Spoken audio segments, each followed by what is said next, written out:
for those lucky enough to find platforms where Gonzalo Lira can still speak, they get to hear the quality that you are about to hear now. Gonzalo, thanks for joining us. Let's start with the obvious news. The Russian withdrawal from Kherson, the capital of one of the self-declared republics, and now having had a referendum, a part of Russia. So Russia has just given up a part of its own territory. Why did it do that? Well, before anything, I just want to apologize to you personally, and please forgive me, because I screwed up the time zone. I was supposed to be on your show an hour ago, and I screwed up horribly. Please forgive me, because you've always been so kind to me, and I feel relieved. I was disrespecting you. We're relieved to see you. No, I just want to tell you that because you've always been so kind to me, and I feel as if I disrespected you. Please accept my apologies before anything else. Of course. Now, of course. Oh, thank you very much. And insofar as the situation in Kherson is concerned, well, we have to look at it from the point of view of the Russians, see, because it's all good and fine to say that the Ukrainians recaptured territory and so forth. But from the point of view, militarily speaking, the Russians had, across the Dnieper River, they had approximately 20,000 men, some estimates put it at 30,000 men, in open steppe terrain that was difficult to defend. Now, they were successfully defending it for the entire length of this operation, because do keep in mind, this was the first area that was captured by the Russians at the start of this special military operation. And they were holding it without any problem, but they did require to have some of their better troops there. They had specifically paratroopers there that were essentially defending open steppe terrain and the city of Kherson. Now, we always have to remember, as Clausewitz wrote, you don't fight for territory, you fight against armies. When the opposite army is destroyed, then you've won the war. It doesn't matter the territory that you hold. Now, the Russians very clearly, from a political perspective, from the perspective of optics and propaganda, this is a loss, and one could characterize it as a quote-unquote catastrophic loss. Militarily speaking, it's not. In fact, in many ways, it's beneficial to the Russians because they are ceding ground, the right bank of the Dnieper River, that is open steppe terrain, that is actually lower than the left bank of the Dnieper River, that is the south side of the river, which is higher ground. Now, of course, the river is quite wide, and so it becomes a natural barrier. On top of that, the Russians, as they withdrew, they destroyed the bridges connecting the north to the south. And so all of a sudden, the Russians find themselves needing far fewer troops to defend this new line, because, of course, there's the river there. And the river is very wide if you look at a map. And so it's going to be easy to defend for the Russians, so they can dedicate a lot of those forces that were on the north side of the river previous to the withdrawal. They can now assign them to other areas of the front line. So it is consolidating their front line, and it is long-term more beneficial to them. There is obviously the political setback of having lost a Russian city, because they are claiming that the region of Kherson, including the city of Kherson, is now Russian territory. But the Russians have historically been more than willing to give up territory in order to conserve their army. And in the end, they always prevail, because at the end of the day, territory doesn't matter. What matters is the opposing armed force. And we have to keep in mind something else. The Zelensky regime forces are at the very end of their tether. They have run out of their own weaponry. They're dependent exclusively on NATO weaponry, and NATO is running out of those spare weapons that they can send to Ukraine. There's also the issue that the Russians have been pounding the electrical system. And for those of you who don't know, the electrical system, it's not a punitive measure against the civilians in Ukraine, in Western Ukraine especially, but rather the train system runs on electricity. So by destroying the electrical substations, those trains no longer can move. And of course, you need those trains to move troops and weapons, the weapons that were coming from the West. Now, the Russians are continuing with this attack. It's a consistent pace of approximately 100 attacks per day, or numbers to that effect.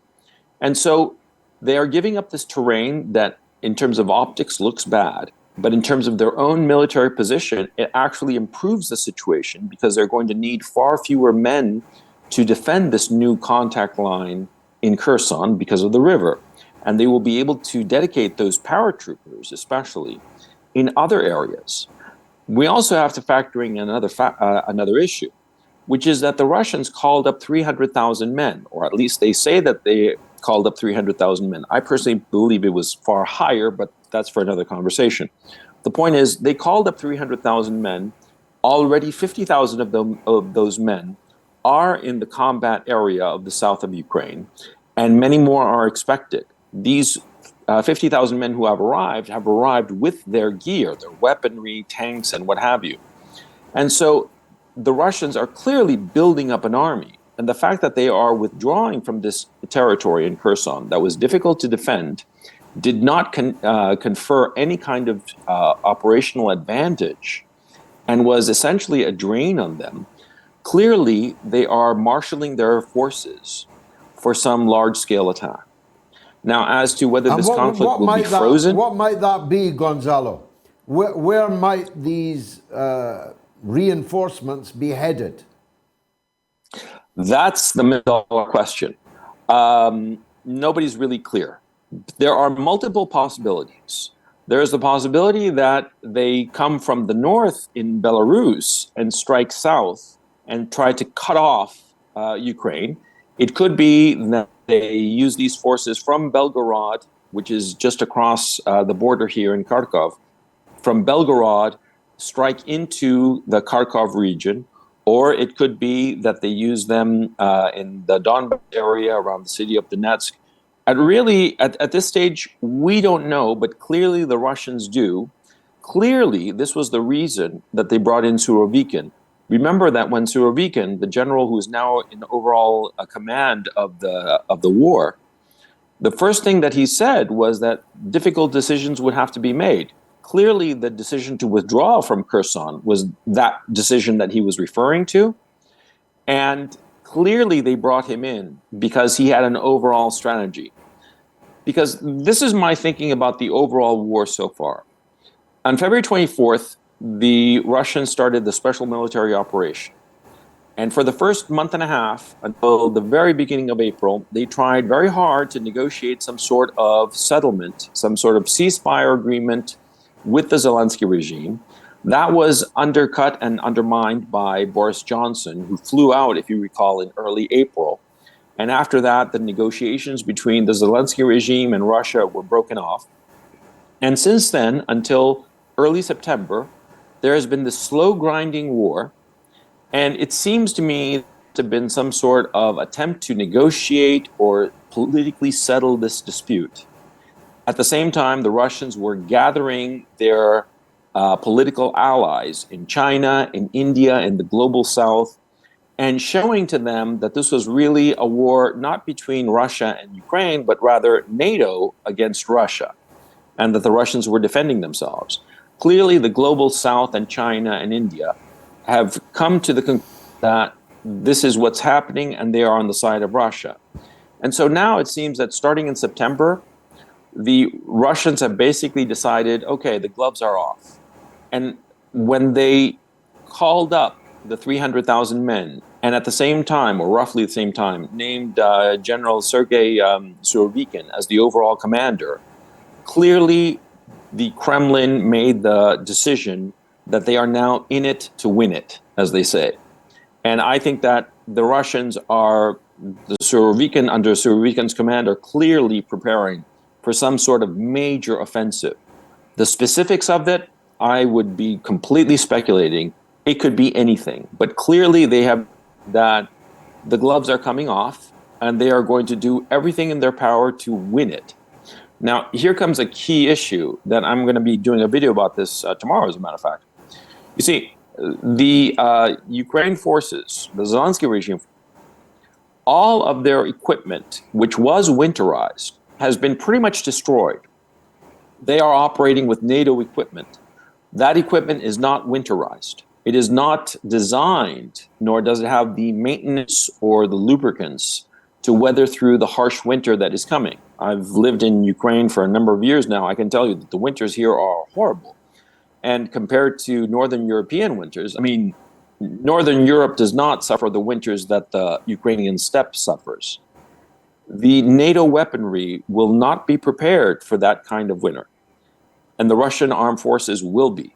So we're going to have multiple factors converging that will be on the side of the Russians. Kherson looks bad, but in the overall scheme of things, it's fairly trivial.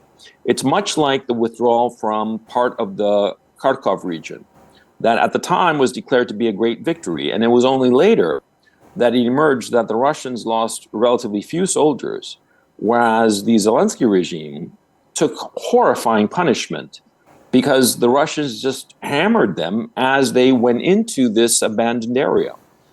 The Zelensky regime at this time is very worried about going into the Kherson area because they're afraid that they will be pounded the same way that they were pounded in Kharkov. Even the French intelligence has been warning the Zelensky regime that the Kherson withdrawal might well be a trap. And so, yes, I saw that. How can I put this? It might be a trap.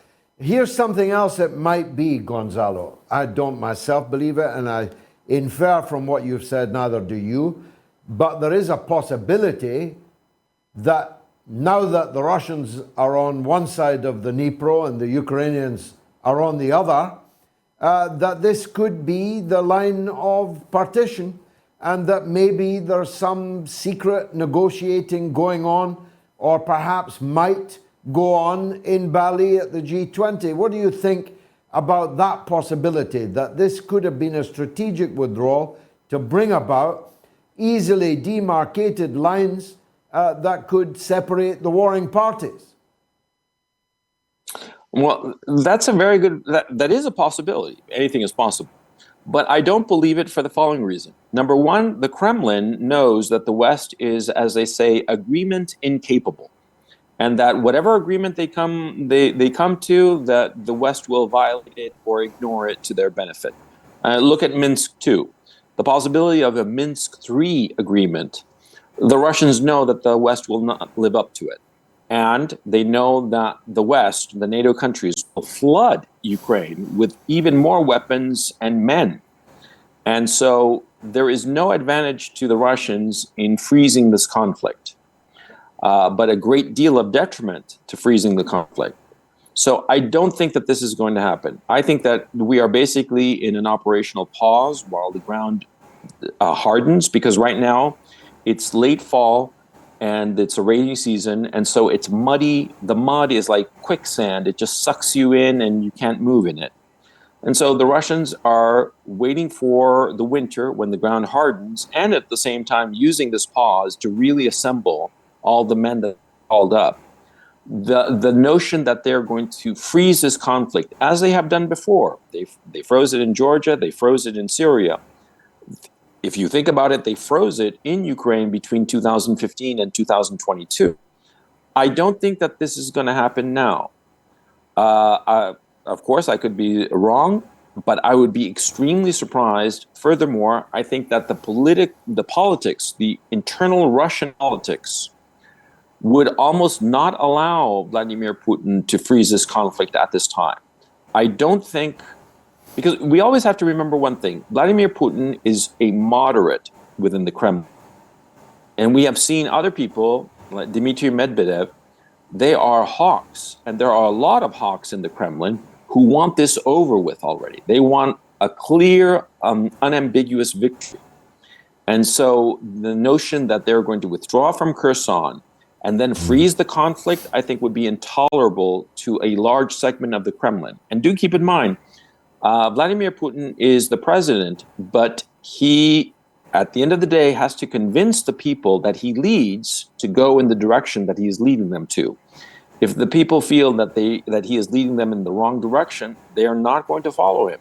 And so I think at the time, the notion that it's going to be frozen, I find it very difficult to believe that will happen. I think that they're going to go into a big offensive, and then we'll just have to see how that goes. Now, Gonzalo, finally, and I'm grateful for your time at this late hour. It's just broken. As long as you want. I owe you. I owe you. So as long as you want. God bless you. It's just broken, and you may not have heard yet where you are in Ukraine, but a multi-billion-dollar scandal has just exploded in the United States, where a cryptocurrency FTX with, yeah, you know it. Now, one of the extraordinary features of this scandal, and it's only hours old, is that the Ukrainian government are claimed, maybe even are claiming themselves, that might explain a few things, as Garland Nixon said earlier. What money are we put it into crypto? That Biden was giving Ukraine money, Ukraine was giving the crypto company money, and the crypto company was giving donations to Biden. If established, that would be the mother of all scandals, wouldn't it? Oh my God. Oh my God. I'm sorry. Okay, this is breaking now, I assume. Okay.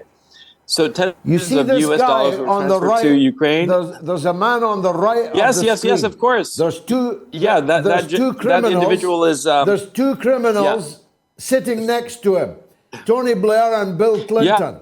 But it turns out and that's that the minor criminal on the right with the shorts on may have nicked billions of dollars, some of which, oh my God, he gave $45 million to Joe Biden.